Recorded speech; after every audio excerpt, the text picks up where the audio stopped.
جناب ثناء اللہ صاحب کی گل نہیں، ثناء اللہ احمد سری صاحب نے صرف گل نہیں لکھی، یہ حضرت امام شافعی تو بھی ثابت ہے۔ آپ سو جی کہ بس آخری گل کر کے اپنے امام کی شان بھی سنو تے جس مسلک پہ ہو اس پہ فخر بھی کرو کہ اللہ تعالیٰ نے حنفی بنایا ہے، اور دعا کرو کہ اللہ تعالیٰ اس مسلک پہ قائم و دائم رکھے۔ حضرت امام شافعی آپ نے شاگرد فرماتے ہیں، حضرت امام شافعی حاضر ہوئے حضرت امام اعظم ابو حنیفہ دے مزار تے۔ اس کا مطلب یہ ہوا کہ یہ صرف میرے لیے شادہ طریقہ نہیں مزارہ تے جانا، اے دادا صاحب کے مرنا کا طریقہ نہیں صرف مزارہ تے جانا، اس کا مطلب ہے امام شافعی بھی قبر تے جاندے رہے تے اپنے تو بڑے دی قبر تے جانا چاہیے، آپ نے تو جڑا زیادہ بزرگ ہوئے ان کی قبر تے جانا چاہیے۔ حضرت امام اعظم ابو حنیفہ دے مزار تے حاضر ہوئے حضرت امام شافعی حاضری دیتی، زیارت کی تھی آپ کی قبر دی۔ زیارت کرنے کے بعد آپ نے مزار شریف کو ہٹ کے دو نفل پڑھے۔ اچھا ہن جدوں امام شافعی دا اپنا مسئلہ کہے میں جدوں نماز پڑھو طرف رحم کرو، شروع بھی کرو رکوع جانے وقت بھی کرو۔ اور امام شافعی نے نماز پڑھی تو شروع سے آپ نے رفع یدین کیتا، لیکن نماز دے وچ رفع یدین پڑھی۔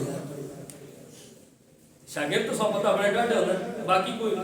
ایک مولوی واسطے مقتدی ایک استاد واسطے شاگرد کہتے جناب مفتی اعظم ہوندے نا، انہاں جناب جو اسلام دے رہا تو اللہ تعالیٰ نے کہا جی بابا جی یہ کہ ساری زندگی اساں ہی دستے ہو رفع یدین کرو، تے آ کے آپ کیتا کوئی نہیں۔ حضرت امام شافعی کی گل سن، اس کا مطلب یہ ہوا کہ اگر نماز میں کوئی فرق جڑی گل میں دسنا چاہنا، اگر نماز میں کوئی فرق پیدا ہوتا نا تو امام شافعی اتھے بھی نہ چھوڑ دے، اور امام شافعی دا چھوڑ دینا اس گل دی دلیل ہے کہ کرو تو ٹھیک ہے زیادہ ثواب ہے، کہ نہ کرو تو نماز میں فرق کوئی نہیں پیدا۔ حضرت امام شافعی نے فرمایا مسئلہ یہ ہے کہ نماز میں رفع یدین کرنا چاہیے۔ آپ نے فرمایا جناب جی چاہیے تو پھر کیتا کیوں نہ نے بھول گئے ہو؟ فرمایا بھولیا بھی نہ، فرمایا پھر کیوں نہ نے کیتا؟ فرمایا اس واسطے نہیں کیتا کہ جس امام نے مزار دے کول کھڑا ہو کے میں نوافل ادا کر رہا ہوں، اس امام کا مسئلہ کہے کہ نماز میں رفع یدین نہیں ہونا چاہیے، میں کوئی شرم آتی ہے اس امام کے سامنے کھڑا ہو کے نماز پڑھا تو اس امام پر اختلاف کر رہا ہوں، اس واسطے میں اتنے رفع یدین نہیں کیتا، لیکن مسئلہ میرا یہ رفع یدین کرنا چاہیے۔ اس کا مطلب یہ ہوا کہ امام شافعی دا عقیدہ یہ بھی ہے کہ قبر والے تکدے نے۔ امام شافعی کا یہ عقیدہ ہے کہ قبر والے صرف تکدے نہیں، جو کچھ بندہ کر رہے قبر والا خبر ہوتی، اور یار اگر امام شافعی دے عمل دی خبر امام اعظم ابو حنیفہ نو ہو جائے، ایک امتی دے عمل دی خبر ایک امتی نو ہو سکتی ہے، چونکہ امام بے شک تو بڑے نے لیکن امام اعظم ابو حنیفہ ہیں تو امتی نا، اور امام شافعی بڑے بڑے پہ ہون پر ہیں تو امتی نا۔ ایک امتی دے عمل دی اگر دوے امتی نو قبر خبر ہو سکتی تو پھر ایک ہی ہو سکتا ہے امتی عمل کرے تو نبی قبر خبر نہ ہوئے، پھر نبی کیڑی شے دا؟ اگر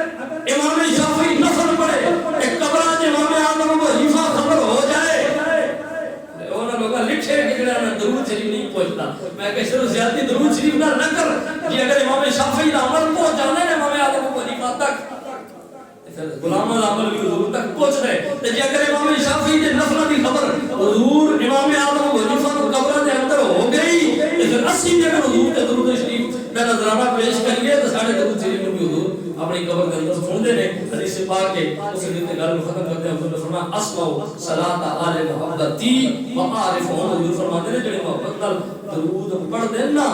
اسی انہاں دا درود سننے بھی ہاں تے وعارفهم صرف سن دے نہ سنن والے ہاں جاننے تے پہچاننے بھی ہاں۔ حضور کریم نبی صلی اللہ علیہ وآلہ وسلم